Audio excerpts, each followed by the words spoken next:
안녕하세요. 오늘도 사연살롱을 찾아주셔서 감사합니다. 결혼은 사랑의 결실이 아닌 현실적인 타협이란 걸 뒤늦게 깨달은 30대 여성이에요. 얼마 전 저는 결혼을 했어요. 동화 속 주인공 이야기처럼 오래오래 행복하게 살았습니다를 꿈꾸며 선택한 결혼은 아니었지만 그래도 단란한 가정을 꾸리고 그 안에서 소소한 행복을 누리고 싶은 마음은 있었죠. 또 그렇게 되리라는 확신도 있었고요. 그게 얼마나 힘든 일인지 모른 채 말이죠. 남편과 저는 인도 여행 중에 만났어요. 당시 전 콜카타에 있는 테레사 하우스에서 봉사활동을 하고 있었죠. 그곳엔 7개 정도의 봉사활동 장소가 있는데 저는 그중 시슈바반이라는 곳에서 봉사활동을 했어요. 갓난아이나 고아, 장애우들을 돌보는 곳이었죠. 그곳에서 저는 해외 입양을 앞둔 갓난아기들을 돌봤어요. 새까만 눈동자. 살기 위해 악착같이 우유병을 움켜쥐던 아이들의 모습이 아직도 눈앞에 서원해요. 당시 1달짜리 비자를 받아갔던 저는 테레사 하우스에서 2주간 봉사활동을 하고 나머지 2주 동안은 인도 여행을 하기로 했어요. 남편은 그때 만났고요. 같이 봉사활동을 했던 독일 친구한테 들었는데 자이살메르에서 낙타 트레킹을 신청하면 사막에서 별을 보며 하룻밤을 지낼 수 있다더라고요. 별을 보며 사막에서 잔다고? 구미가 당겼죠. 그래서 앞뒤에 안 재고 자이살메르로 향했어요. 그런데 그곳에 도착도 하기 전에 전 인도란 나라에 대해 질려버렸죠. 인도는 정말이지 여자 혼자 여행할 곳이 못 되더라고요. 기차나 버스를 타고 가다 보면 어김없이 가슴 한켠을 톡톡 건드리는 느낌이 들었어요. 처음엔 이게 뭐지? 하고 그냥 넘겼죠. 그 정도로 미세한 터치였으니까요. 근데 알고 보니 현지인들의 성추행 수법이더라고요. 팔짱을 딱 끼고선 안 보이게 팔밑으로 손가락을 펼쳐서 닿을 듯 말 듯 여자의 가슴을 만지는 거죠. 처음엔 그 손가락을 보고 얼마나 기겁을 했던지 나중엔 화가 나서 멱살을 쥐고 쌍욕을 해줬어요. 자주 당하다 보니 악에 바치더라고요. 그랬더니 어떻게 알았는지 인도 사람들이 몰려와선 성추행범에게 돌을 던지더라고요. 그날도 버스 안에서 옆자리 남자가 제 가슴을 건드리길래 욕을 한 바가지 퍼붓고 있는데 뒷좌석에서 한국말 소리가 들리는 거예요. 아, 양아치 새끼네. 돌아보니 더벅머리에 수염까지 덥수룩한 한국 남자였죠. 차림새가 꼭 인도 수도자인 사두 같았어요. 그는 벌떡 일어나 제 옆자리 남성을 끄집어내곤 자기가 제 옆에 앉더라고요. 순식간에 일어난 일이라 전 놀란 눈으로 남자를 쳐다봤죠. 그제야 남자는 제 눈빛을 읽곤 저 나쁜 사람 아닙니다. 라고 하더군요. 그래서 저도 그걸 어떻게 믿어요. 그쪽이 누군지도 모르는데. 라고 받아쳐줬죠. 그랬더니 남자는 피식 웃더라고요. 오성준입니다. 그쪽은요? 난 모르는 사람한텐 이름 말 안 해요. 퉁명스럽게 말하곤 몸을 틀어 창가 쪽으로 붙어 앉았어요. 로컬버스는 한참을 달려 자이살메르에 다다랐죠. 깜빡 잠이 들었던 저는 사람들이 버스에서 내리는 소리에 눈을 떴어요. 옆자리 남자는 이미 사라지고 없더라고요. 솔직히 좀 아쉬웠죠. 말은 퉁명스럽게 했지만 사실 한국 남자를 만나서 천만다행이다 생각했거든요. 일정이 맞으면 낙타 사파리도 같이 가자고 할 참이었는데 아쉬웠어요. 전 서둘러 버스에서 내렸어요. 그때였죠. 차 지붕에서 남자 목소리가 들렸어요. 이 가방 그쪽 거 맞죠? 남자는 차 지붕에 쌓여있는 짐가방 중 제 가방을 집어들며 말했어요. 그리곤 제가 대답할 겨를도 없이 제게 가방을 던져줬죠. 저는 남자를 보자 안심이 됐어요. 그래서 악수를 청하며 말했죠. 정예은이에요. 남편은 제 손을 잡으며 피식 웃더군요. 알아요. 모르는 사람한텐 이름 안 가르쳐준다더니 가방에 떡하니 써놓고 다니면 어떡해요? 이거 남자 꼬시는 수법 아닌가 몰라? 그제야 생각이 났어요. 혹시 짐이 섞였을 때 찾기 쉬우라고 배낭에 영문으로 이름을 적어둔 사실이요. 남자와 전 다행히 일정이 맞아서 함께 낙타 사파리를 했어요. 비현실적인 사막의 밤은 정말 아름다웠죠. 그렇게 우리는 제가 한국으로 떠나는 날까지 여행을 함께 했어요. 그날 자이살메르로 향하는 버스에서 만난 그 남자가 바로 제 남편이 되었죠. 남편은 일남 이녀 중 장남이었어요. 개천에서 난 용까지는 아니었지만 어려운 형편에 혼자 힘으로 대입 공기업 취직까지 해낸 사람이었어요. 부모님 도움 없이 말이에요. 당시 남편은 대학 졸업 전 공기업에 취직이 확정된 상태였어요. 그래서 열심히 아르바이트를 해서 모은 돈으로 입사 전 꿈에 그리던 인도 배낭여행을 떠났던 거예요. 저한테는 그때가 갑작스런 엄마의 죽음에 충격을 받아 방황하던 시기였고요.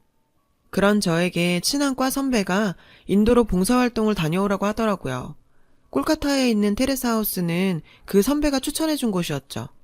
선배 말대로 그곳에서 몸도 마음도 추스러워야겠다 생각했는데 결과적으로 인생의 반려자를 만나서 마음의 안정을 찾게 된 거죠. 그래서 전 제 남편이 돌아가신 엄마가 보내준 사람이라고 생각했어요. 하지만 그건 엄청난 착각이었죠. 남편은 월급으로 본인 학자금 대출을 갚아갔고 그러고도 밑으로 줄줄이 달린 여동생들 대학 등록금과 학원비를 감당해야 했어요. 부모님이 계셨지만 두 분 모두 남편한텐 짐밖에 안 되는 분들이셨죠. 실질적인 가장은 남편이었어요. 중고등학생 때부터 말이죠. 전 그런 남편이 늘 안쓰러웠어요. 제가 이 남자와 결혼을 생각한 이유 중 하나가 그가 짊어진 삶의 무게를 나눠주고 싶었기 때문이에요. 지금 와서 생각해보면 그게 얼마나 무모한 생각이었는지 후회가 되지만요. 복학 후 나머지 학기를 마친 저는 과 동기 3명과 함께 디자인 사무실을 오픈했어요. 초기엔 수입이 전무했어요. 당연하죠. 저희 같은 무명의 초짜 디자이너한테 누가 일을 맡기겠어요? 저라도 안 맡기죠. 그래서 일단 이름 있는 공모전에 참여해서 수상을 하는 데 집중했어요. 운 좋게 동기들과 전 해외 유수의 공모전에서 수상을 하게 됐고 그걸 발판 삼아서 일감을 따낼 수 있었죠. 이후론 회사 이름을 알리는 데 열을 올렸어요. 물론 그러는 사이에도 해외 공모전은 꾸준히 참여했어요. 그렇게 공모전 트로피가 하나 둘 쌓여갈수록 우리 회사는 점점 커졌죠. 아직 안심할 정도는 아니지만 그래도 직원들 월급은 무난히 뽑을 정도는 됐어요. 일이 안정되고 보니 어느덧 제 나이가 30이 넘었더라고요. 정신없이 달리느라 나이 먹는 것도 모르고 살았던 거예요. 그제야 슬슬 결혼 생각을 하게 됐어요. 그건 남편도 마찬가지였어요. 동생들 뒷바라지하느라 남편도 결혼을 생각할 겨를이 없었거든요. 사실 우리처럼 오래된 연인들은 결혼 전에 이미 가족이 돼버렸기 때문에 굳이 식을 올리는 거에 연연하지 않게 돼요. 그 얘기는 풋풋했던 연인 사이에서 서로에 대한 의무감과 함께 만나는 전우와 같은 사이로 변했다는 걸 의미하기도 하고요. 이제 와서 다른 사람을 만나자니 또 다시 시간과 돈, 감정 소모를 하긴 싫고 어지간하면 그냥 살자 싶은 마음이요. 당시 제 마음이 딱 그랬어요. 모르긴 해도 남편 역시 그랬던 것 같고요. 10년 가까이 연애를 한 우리는 그렇게 결혼을 했어요. 사실 오래전부터 우린 신혼여행을 우리가 처음 만난 인도로 떠나기로 약속했었어요. 그런데 남편이 극구 반대를 하더라고요. 자기나 나나 일정을 길게 뺄 처지가 안 되니까 근처로 갔다 오자더군요. 그래서 가까운 다낭으로 가기로 했어요. 그런데 자기야, 민정이가 자기도 따라가고 싶다고 해서 말이야. 물론 우리 일정에 끼는 건 아니고 지 친구랑 같이 다닐 거니까 신경 안 써도 된대. 뭐? 아니 그래도 그렇지 어떻게 신우이랑 신혼여행을 같이 가냐? 나중에 가라 그래. 솔직히 싫었어요. 누가 좋겠어요. 신우이가 신혼여행을 따라온다는데. 알잖아 민정이 우리 형편 때문에 졸업여행도 못 갔던 거. 지 친구 중에 해외여행 못 가본 건 자기 하나뿐이래. 자기야 어떻게 안 될까? 딱 하긴 했죠. 남들 다 가는 고등학교 수학여행을 돈이 없어서 혼자 못 갔다는데 생각 끝에 전 그러라고 했어요. 우리 일정에 끼는 것도 아니고 갈 때 올 때 비행기만 같이 타는 거니까 말이에요. 대신 숙소 따로 잡아야 돼. 알았지? 그렇게 우리 부부는 신우이와 신우이 친구 이렇게 넷이 비행기에 올랐어요. 다낭 공항에 내려 두 사람을 택시에 태워 보내고 저랑 남편은 리조트에서 보내준 밴을 타고 숙소로 향했죠. 프라이빗 리조트라 시내에서 거리가 먼 게 흠이었지만 그래도 풍경은 정말 끝내줬어요.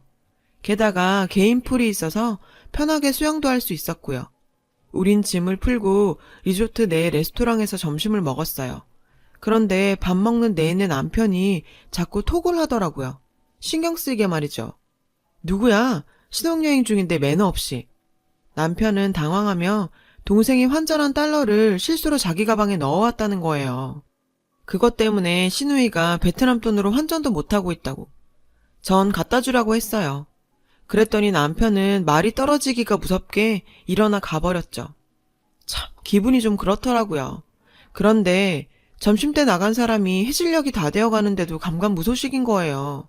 아무리 톡을 해도 확인도 안 하고. 그래서 시누이가 있는 호텔로 가려고 옷을 입었어요. 그리고 남편 폰에 톡을 남겼죠. 하도 안 와서 내가 그쪽으로 간다. 땡땡땡 호텔 맞지? 근데 톡을 보내자마자 바로 톡이 오는 거예요. 아니야, 오지마. 나 지금 리조트로 가는 길이야. 오늘 내내 톡을 보내도 확인도 안 하고 답장도 없더니 내가 간다니까 바로 답톡이 오는 게 마음에 좀 걸렸어요. 그때 의심을 했어야 했는데. 답톡을 받고 30분이 지나서야 남편은 리조트로 돌아왔어요. 뭐야, 돈만 전해주고 온다던 사람이 이제 오면 어떡해. 오늘 하루 다 날렸잖아. 다른 날도 아니고 신혼여행인데 자기 가서 뭐 하다 왔어? 그러자 남편은 버럭 소리를 질렀어요. 하긴 뭘 하다 와.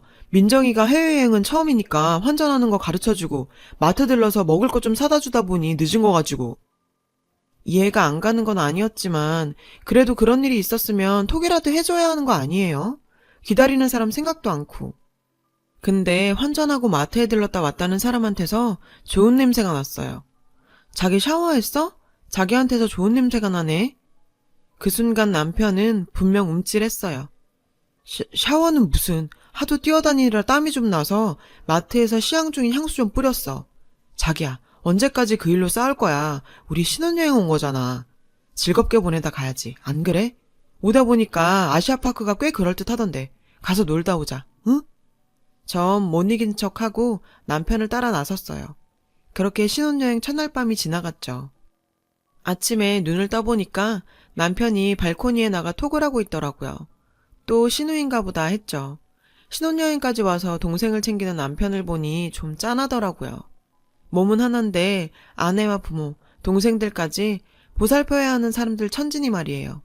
그래서 어지간하면 저도 좀 거들까 하고 남편이 샤워하러 들어간 사이 남편 휴대폰을 열어봤어요.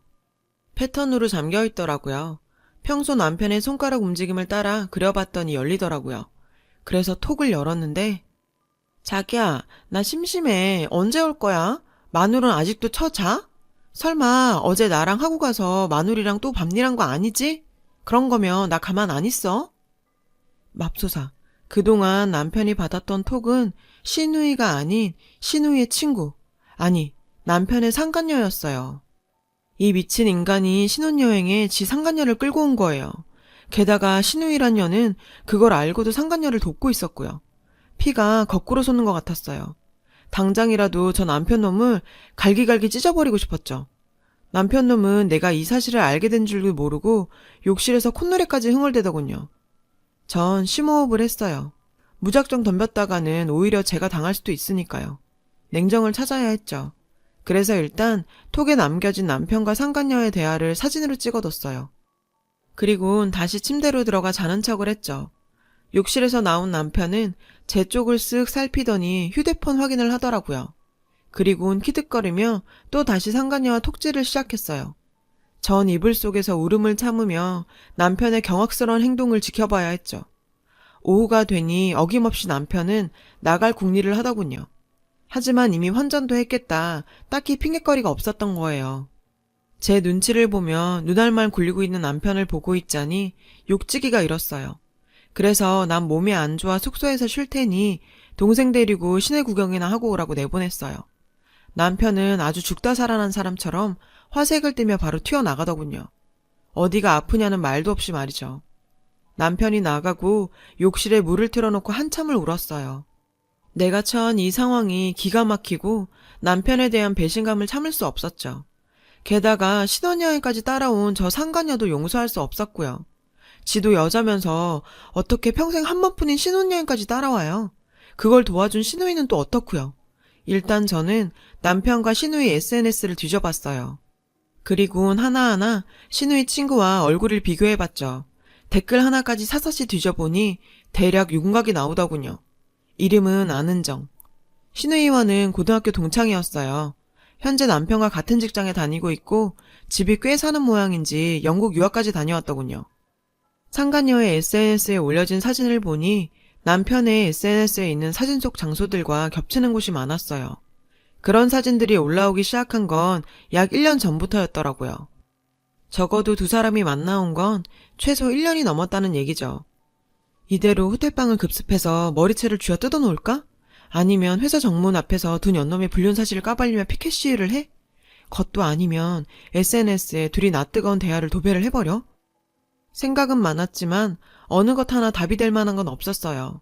그랬다간 오히려 저를 명예훼손으로 고발할 수도 있으니까요. 저것들이 뭘 못하겠어요. 결국은 위자료 소송밖에는 없었죠. 그러기 위해선 증거를 모아야 했어요. 그래서 그 연놈들 앞에서 평정심을 유지하려 노력했죠. 그렇게 인생 최악의 신혼여행에서 돌아온 전 틈틈이 남편의 폰을 통해 둘 사이의 은밀한 대화와 사진, 동영상들을 모아두었어요. 그리고 얼마 뒤 남편과 상간녀가 함께 집으로 왔어요. 당신 도대체 왜 이래? 우리가 무슨 짓을 했다고 생사람을 잡아? 남편은 펄펄 뛰며 화를 냈어요.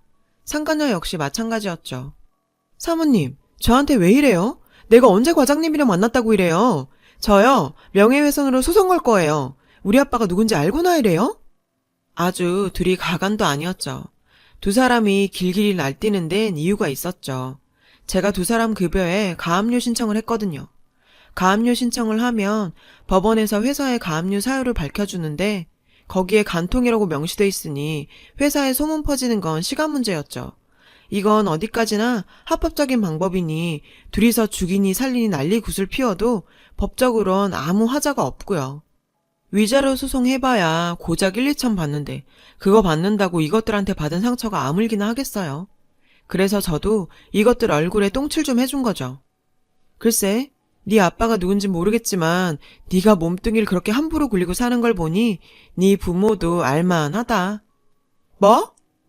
몸뚱이를 굴려? 야, 너 지금 부하 직원 앞에서 뭐 하는 짓이야? 당장 사과해. 사과하라고.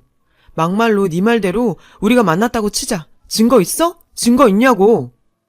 전 리모컨을 들어 TV 화면에 동영상을 띄웠어요. 남편과 상간녀가 침대에 뒤엉켜 정사를 벌이는 동영상이었죠. 커다란 TV 화면 속에 두 사람의 알몸이 적나라하게 드러났어요. 스피커에선 상간녀의 간드러지는 시름소리가 연신 흘러나왔고요. 전 상간녀가 톡에 남긴 문자를 읽어줬어요. 오빠, 이거 집에 가서 마늘 보여줘. 미쳐 날뛸걸? 두 사람은 얼굴이 하얗게 질렸어요. 증거 달래서 줬는데 만족해? 혼자 보기 아까워서 니네 회사 홈피에 올려줄까 하다가 내가 쇠고랑 차기 싫어서 말았어. 대신 집에 있을 때마다 틀어놓고 보려고.